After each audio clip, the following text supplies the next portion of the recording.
अगर तुम खुद पर भरोसा कर लो तो पूरी दुनिया तुम्हारा साथ देगी। मैं आपको एक ऐसी लड़की की कहानी सुनाने जा रहा हूं जिसने सपनों की उड़ान गांव की धूल भरी गलियों से भरी और उन्हें शहर की चमक में साकार किया। यह कहानी है सीमा की, एक छोटे से गांव की लड़की जो बड़ी अफसर बनी। सीमा का जन्म एक छोटे से गांव बसेढ़ीपुर में हुआ। उसका परिवार किसान था, माँ, बापू और दो छोटे भाई। घर में ज्यादा पढ़ाई लिखाई का माहौल नहीं था, पर सीमा अलग थी। जब सब लड़कियां गुड्डे गुड़ियों से खेलती थीं, सीमा मिट्टी पर उंगलियों से अक्षर लिखती थी। गांव के स्कूल में जब पहली बार उसे किताबें मिलीं, वो दिन उसकी जिंदगी का पहला बड़ा मोड़ था। सीमा स्कूल में तेज थी। मास्टर जी कहते, ये लड़की कुछ करेगी जरूर। लेकिन रास्ता आसान नहीं था। कई बार खेतों से लौटकर उसे पढ़ाई करनी पड़ती। कभी कभी तो लालटेन की रोशनी में रातें बिताईं। गांव में कहा जाता, लड़कियां पढ़कर क्या करेंगी, पर उसकी मां चुपचाप उसका साथ देती। कभी दूध गर्म कर लाकर देती, तो कभी किताबों पर टॉर्च की रोशनी डाल देती। 10वीं में अच्छे नंबर आए। मास्टर जी ने सलाह दी कि शहर जाकर आगे की पढ़ाई करो। गांव वाले चौंक गए।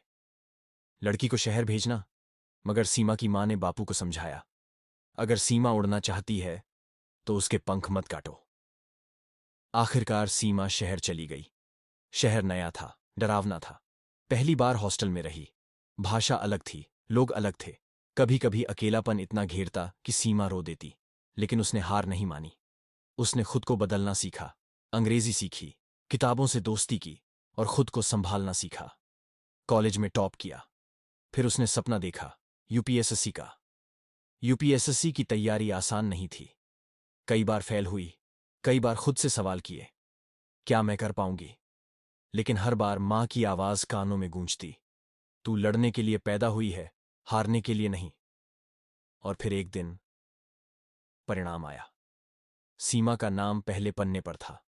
वो अफसर बन चुकी थी, आईएएस अफसर सीमा यादव।